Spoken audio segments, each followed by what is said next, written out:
Hello ළමයි කොහොමද? අද මම ඔයගොල්ලොත් එක්ක ෂෙයා කරගන්නේ මෙන්න මේ වෙසක් කූඩුව කොහොමද මම හැදුවේ කියලා.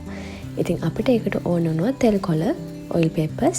ඉතින් මම ගත්ත තෙල් කොළේ ප්‍රමාණයෙන් තමයි සෙන්ටිමීටර් 6ක් පළල, සෙන්ටිමීටර් 12ක් විතර දිග තෙල් කොළ තමයි මම ගත්තේ. ඉතින් මම දැන් මේ පෙන්නන විදිහට පළල පැත්තෙන් මෙහෙම ස්ක්‍රන්ච් කරගන්න. ඊට පස්සේ පුළුවන් උගලන්ට මේ විදිහට රවුම් කරන්න.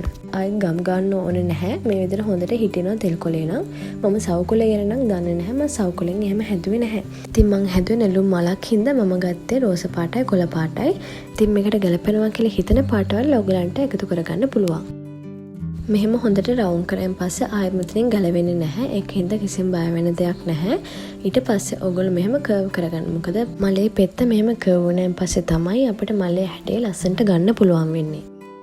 ඉතින් ඔයාලට මේ විදිහට නෙළුම් පෙති ටික ඉස්සෙල්ලාම හදාගන්න පුළුවන්. ඊට පස්සේ අපි බලමු කොහොමද මම මේක නෙළුම් මලක් විදිහට හැදුවේ කියලා. හරි දැන් අපි බලමු කොහොමද නෙළුම් මල හදන්නේ කියලා. මම මෙතනදී 4 කොටුව සයිස් එකටම තෙල් කොළයක් කපාගෙන තිනවා. ඒ වගේම තමයි ඒ 4 කොටුවේ මැද්දෙන් රවුමක් ඇඳගත්තා. මොකද නෙළුම් කොළේ නෙළුම් මල අපිට ලස්සනට රවුමට හදාගන්න ඕනේ හින්දා. ඉතින් මම කොළ පාට තමයි ඉස්සෙල්ලාම පාවිච්චි කරන්නේ. මොකද නෙළුම් කොළ තමයි අපි ඉස්සෙල්ලාම අලවන්න ඕනේ. ඉතින් මේ විදිහට එකක් කර එකක් හරියටම ගාන්ට රවුමක් වෙන විදිහට හදාගන්න පුළුවන්. මේ විදිහට එක කොළයක් අගට තමයි අනිත් කොළය අපි එකතු කරගන්න ඕනේ. එහෙම අපිට ලස්සනට රවුමට හදාගන්න පුළුවන්.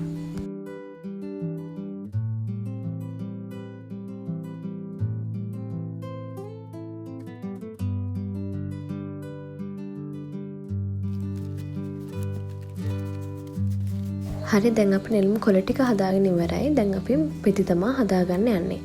ඒකත් අපි අර විදිහට නෙළුම් කොළ දෙකක් මැද්දට තමයි අපි එක අලවන්න ඕනේ. එතකොට තමයි ලස්සනට පිළිවෙලට වගේ අපිට මල නිර්මාණය කරගන්න පුළුවන් වෙන්නේ. ඔයගොල්ලෝ මේක බලන්න. එතකොට ඔයගලන්ට අයිඩියා එකක් ගන්න පුළුවන් මම කොහොමද හැදුවේ කියලා. මේ මම හදපු විදිහ තව ගොඩක් ක්‍රම ඇති මේ විදිහට ලස්සනට හදන්න. ඉතින් ඔයගොල්ලෝ ඒ විදිහට try කරලා බලන්න.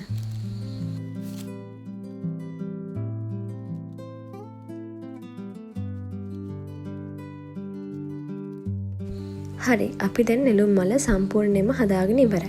දැන් අපි බලමු කොහොමද මම මේක වෙසක් කූඩුවට එකතු කරගත්තේ කියලා. අපි ඊට පස්සේ කරන්න ඕනේ අපි නෙළුම් මල එකතු කරන වෙසක් කූඩුව සුදු පාටින් සරසගෙන තියාගන්න ඕනේ.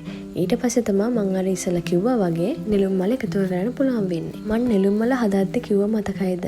ඒ කොටුවේ සයිස් එකටම මම තෙල් කොළයක් කපා ගත්තා කියලා. ඉතින් ඒකට හේතුව තමයි මේක ලස්සනටම හදාගන්න පුළුවන් වෙන්නේ. ඒ කොටුවේ සයිස් එකටම තව කොටුවක් එකතු කරගත්තාම ඒකේ කිසිම ඇදයක් වෙනසක් පේන්නේ නැහැ. ඉතින් මම ඒ විදිහටම නෙළුම් මල් 4 පැත්තටම එකතු කරගත්තා. ඊට පස්සේ තියෙන අපි හැමෝම දන්න පාට් එක. දැන් අපි වෙසක් කූඩුව වටේම රැලි වලින් සලසන්න තමයි යන්නේ. ඉතින් ඒක නම් ඔයගොල්ලෝ දන්නවනේ කොහොමද කරගන්නේ කියලා. ඉතින් ලස්සනට පාටින් ඔයගලන්ට හදාගන්න පුළුවන්. ඔයගොල්ලෝ මේ එකතු කරගත්ත නෙළුම් මලේ පාටවල් වලින්. හැබැයි මම නම් මෙතන එකතු කරගත්තේ සුදු පාට විතරයි. මොකද මං හරි ආසයි නෙළුම් මල් ටික විතරක් මෙතන කැපිලා පේන විදිහට අපේ වෙසක් කූඩුව හදන්න. ඉතින් මම සුදු පාට රැලි විතරමයි එකතු කරගත්තේ. ඉතින් බලන්නකෝ මං හදපු වෙසක් කූඩුව ලස්සනයිද කියලා. ඉතින් ඔයාලත් මේ වගේ ලස්සන වෙසක් කූඩුවක් හදන්න try කරන්න. ඉතින් ඔයාලා හැමෝටම සුබ වෙසක් මංගල්‍යයක් වේවා. තව වීඩියෝ එකකින් හම්බෙමු. බයි.